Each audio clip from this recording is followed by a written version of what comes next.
I can't watch any YouTube content without fitness commercials popping up. And they're always these contrarian, oh, you've been told this, stop doing cardio. You know what? You know why you can't lose weight? Because you got 50 pounds of shit in your colon and you need this supplement. People believe that stuff. We want to believe what is unbelievable. When we have that deep, deep desire to want something to be true, we're pretty easy targets for this. Is this like that quick, easy, emotional decision, or am I thinking through this logically? It really is targeting a lot of that internal pleasure centers and the neural connectivity. And man, they want you to buy their shit. They're going to figure out how to do it. What's the potential outcome if you believe or don't believe that, if you buy or don't buy that? And why do you have to make that impulsive decision now?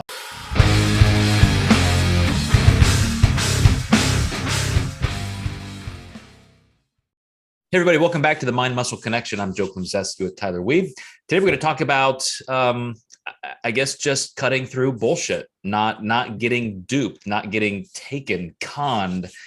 And I think this is kind of an obvious thing to talk about right now in society. But at the same time, there are so many layers to this. And it goes back to some themes that we've brushed up against in the past, which are just how do you know what to believe, and how do you put into place things that you think are going to work, and critical thinking. But I'm going to give you an example. Well, I'll give you two quick stories. First of all, I can't watch any YouTube content without fitness commercials popping up. And they're always these contrarian, oh, you've been told this, stop doing cardio, or you're going to gain weight doing cardio. And you know what? You know why you can't lose weight? Because you got 50 pounds of shit in your colon and you need this supplement. And I literally take screenshots of those with the intent of posting parodies. And then they're just so just dominant and unrelenting that I just don't. But they work. Like, people believe that stuff. And I'm going to give you a quick example. I had a friend of mine come in, and he was telling me, hey, you need to watch 2,000 Mules. I'm like, 2,000 Mules? What is that? He says, a documentary. You got to watch it. Look it up. And I'm like, well, what's it about? He said, we got to look it up quick because they'll probably take it down off the internet. And he said, you know how the election was stolen, right? You know how it was all rigged, right? Well, this guy has the evidence. And I'm like, I initially just laughed, and I'm like, okay, tell me what the evidence is. Yeah. And he goes through it, and I say, well, you do realize that there were 3 and 4 hand recounts in each state in question, and every single time there was not more than a handful out of tens of millions of ballots that came up different. Oh, well, this explains it. This documentary explains it. And I said, you do realize what a hand count involves, right? Like looking at your name, looking at your signature, looking at your dress, matching the physical ballot to this, on and on and on. So then I asked him about the guy who did it. He didn't know. So I looked it up. The person who did it has spent time in federal prison for election fraud and is a known conspiracy wonk. And yet, guess what? On just the bootleg underground sale of what he's done, he's already made more than $10 million from people like my friend. So what I have kind of a short list, Tyler, that I want to go through of ways for you to, because it's simple. It's so simple in how we want to believe what is unbelievable. When we have that deep, deep desire to want something to be true, we're pretty easy targets for this. And I'm just curious. I mean, I'm sure you have been duped in the past. You believed things that didn't turn out to be true, and you've changed your mind. So how do you filter through things like that? Like, what's the first grid that you think through to decide if something is true or not?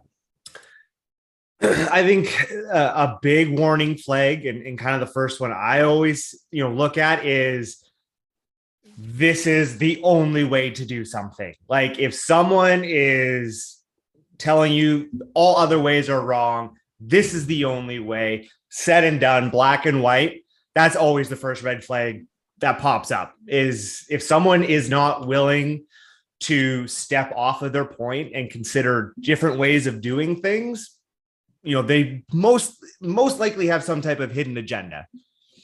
Mhm. So that's really good. That didn't even make my list. I love that. So top four now, right? Wait, what? Now it's a Yeah. top five. I had Yo, four. top five, yeah. That's Yeah. going right on there. So my first thing where I decide, just like I did with my friend, I asked him, who's behind this? Let me see the credibility. Let me see who it is. So that's what I do. So in my examples of the YouTube videos, let me see who this is. Is this just an actor hired for something? Is it some kind of, fitness influencer that has absolutely zero education in any part of health science? I want to know, because obviously if it's somebody, oh wow, this person has a PhD in biochemistry and they've done all this and this, I'm like, okay, wow, I better dig a little deeper. They passed the first test. It's somebody that has some answers. Reminds me another YouTube, actually Netflix star, Bob Lazar. He's this guy who even Joe Rogan believes, like he's this MIT scientist. He was hired by the government, by NASA, to reverse engineer these alien spacecrafts, and he's like, he knows aliens exist. Well, guess what? He didn't graduate from MIT. That's a total lie. He didn't graduate from Southern Cal. That was a total lie. And when he said he worked at the Los Alamos lab and he was a physicist, guess what he really did there? He was the security guard who would scan badges of scientists. I mean, he worked there. So yeah, right. Yeah. So it's like, you have to just dig, like before you make a decision on who to believe. It doesn't take that much investigation to at least start to, like you said, pick up on a red flag or two, or maybe they pass a test or two and you keep going. Which is kind of like the surprising part, but not the surprising part, and how easy it can be to disseminate something, a claim fairly quickly. And yet it is such a pervasive thing now within our society. Well, maybe not, it's always has been. It's just easier to obtain, or it's easier to get the information out. It's easier to, find our tribes now.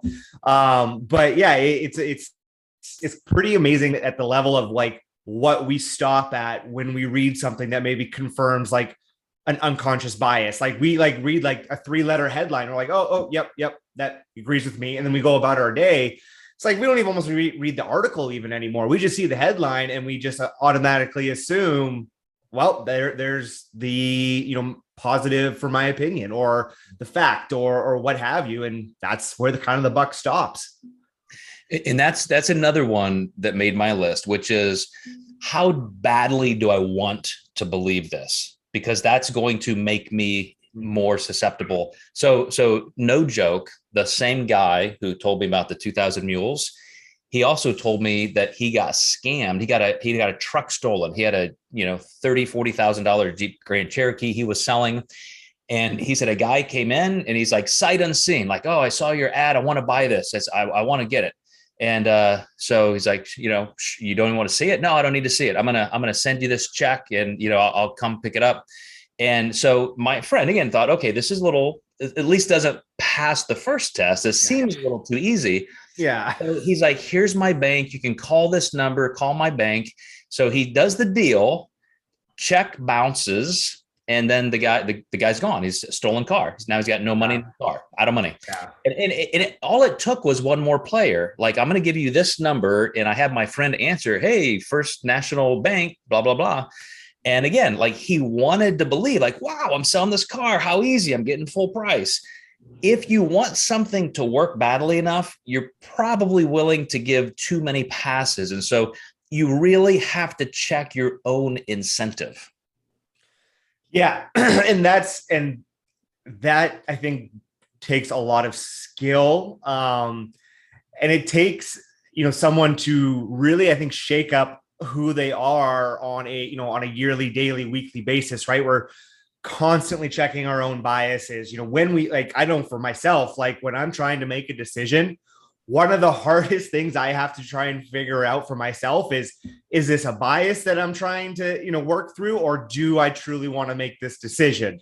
That is like the biggest struggle. And I'll stress over it for days and weeks, and really try and test myself of, yeah, is this like that quick, easy, emotional decision, or am I thinking through this logically? And not to say emotions are bad, but I think when you're kind of able to get to that point, you're going to be a lot tougher to fool with the bullshit that's out there because you are already constantly checking your own biases. You're aware of those.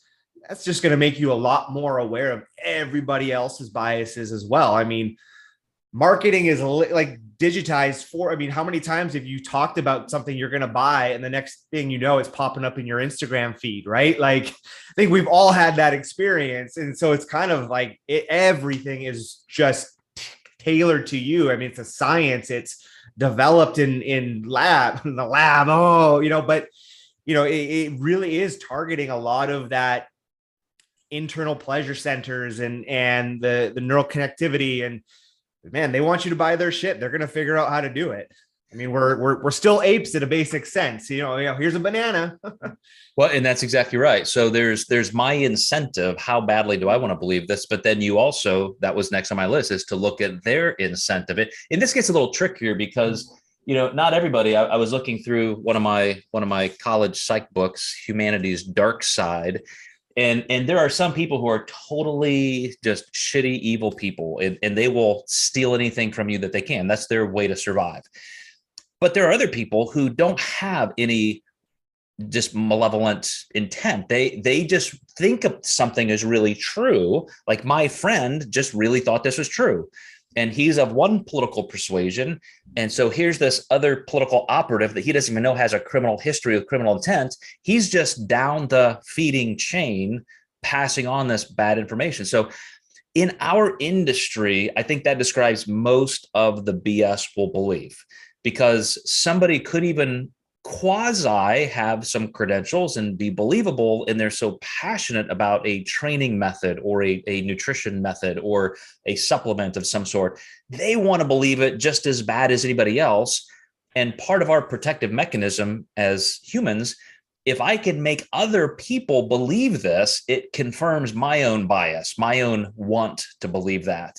And that's where, without any bad intent, it really just becomes this cycle of something getting elevated, and then the law of sheer numbers. So many people are doing this, it must be right. And I think that kind of circles back like perfectly to kind of what I was saying is you can have those people out there with some, like you said, some qualifications. They got like a doctor, a DR right behind their name. And again, it comes back to, are they saying that this is the only way of doing it? And that's also then going to help you be able to sift through the people who do have credentials and claim to be experts and are quite confident about what they're saying. Use big words, you understand the a, and he. But once you can then see where they're going, are they open to other, areas of discipline? Are they open to other tools in the toolbox? If not, again, you come back to, hey, yes, they have the qualifications, but now there might be something a little bit more shady behind what they're trying to sell. And again, right, like that's another thing, they're trying to sell it, right? Like it's a business. Like in the end, they don't really give a shit about your overall health. They just care about the money in their pocket. Yeah, and that's kind of my final point, which is, what's the potential outcome if you believe or don't believe that, if you buy or don't buy that? And why do you have to make that impulsive decision now? So that person who is preying on a decision point, as you're describing, Tyler, it's typically now, buy this now. Oh, look, there's a clock. You got 10 minutes before the sale is off. Or, it's just, if you don't train this way, you're going to lose muscle. If you don't take this supplement, you're going to lose muscle. Yeah. So there's always that fear in that scare tactic. But let me give you one more story about a family member who's been duped more than twice now in this way. So my dear mother-in-law, who's now 80 years old, I remember twice financial advisors gave her the advice, like in a down market, sell. And she literally just lost life savings twice. And that was, I want to say those were not horrible, shitty people. They were just stupid. But I mean, tangible losses, because you got to decide now, do it now. Then another time, a literal scammer called and said, hey, grandma, this is so-and-so. I'm in Florida. I had a car accident. I'm in a hospital. I lost my wallet. I need you to wire me $3,000.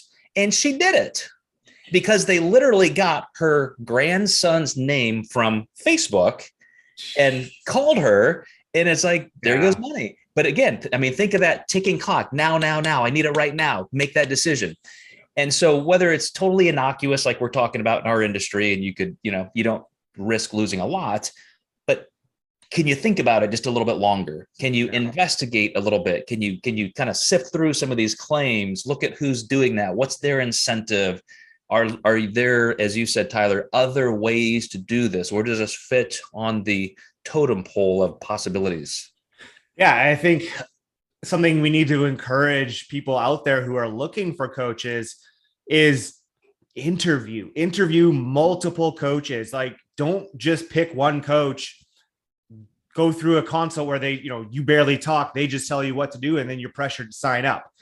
That's a coach that's not going to have your best interest, in heart. They should be asking questions. You should be able to ask them questions. They should be able to explain everything in a way that makes you comfortable, that gets you on the same page. You have a understanding of what's happening. And so, so to really put it into our industry is interview your coaches, do your homework, because, you're no longer, I think, hiring, or you should no longer be hiring a coach just for a set of macros and, just here's a general workout program.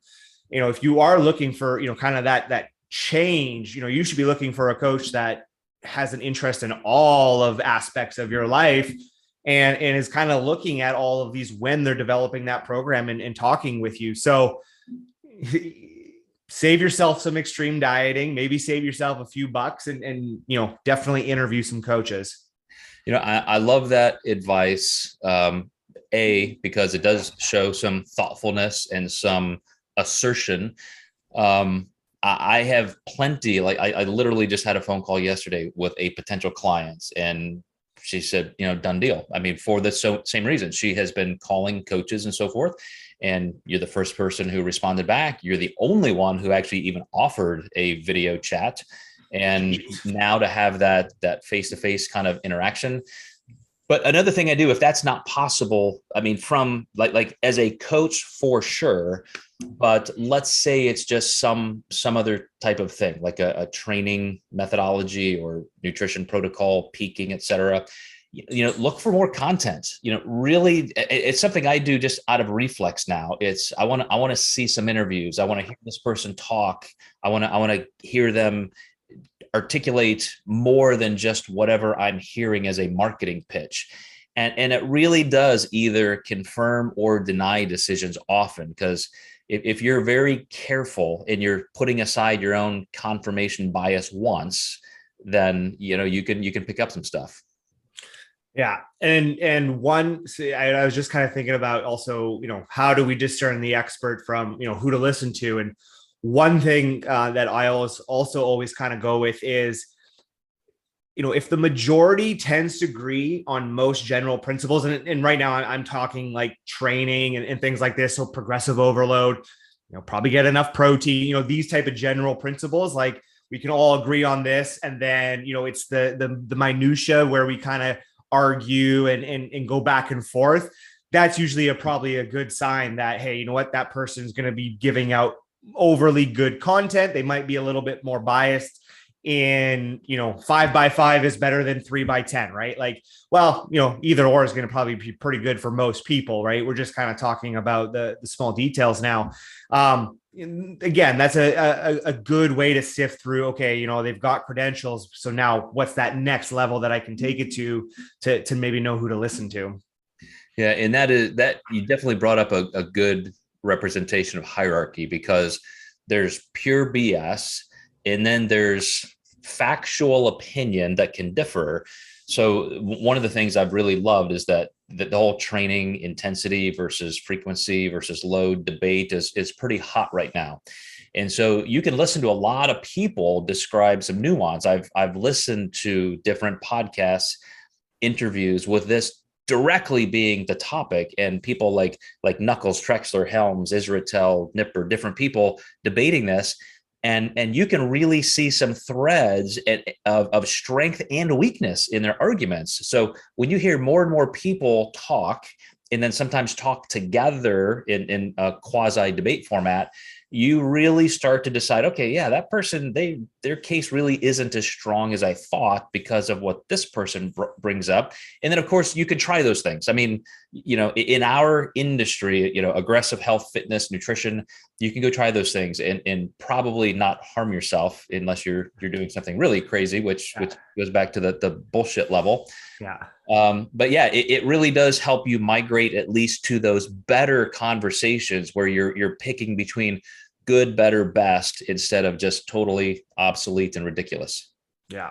This might put you a little bit on the spot, but who would you say is your top 3 to 5 content providers that you would recommend people gravitate to In just our industry? In our industry? Yeah.